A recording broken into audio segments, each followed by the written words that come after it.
Neyse arkadaşlar, kulaklarını çizdim, boyadım. Şimdi keseceğim arkadaşlar. O zaman keselim.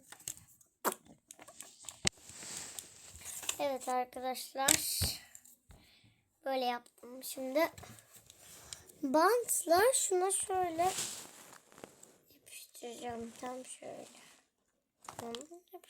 Ay, bantlayalım. Evet arkadaşlar, yaptım. Nasıl olmuş?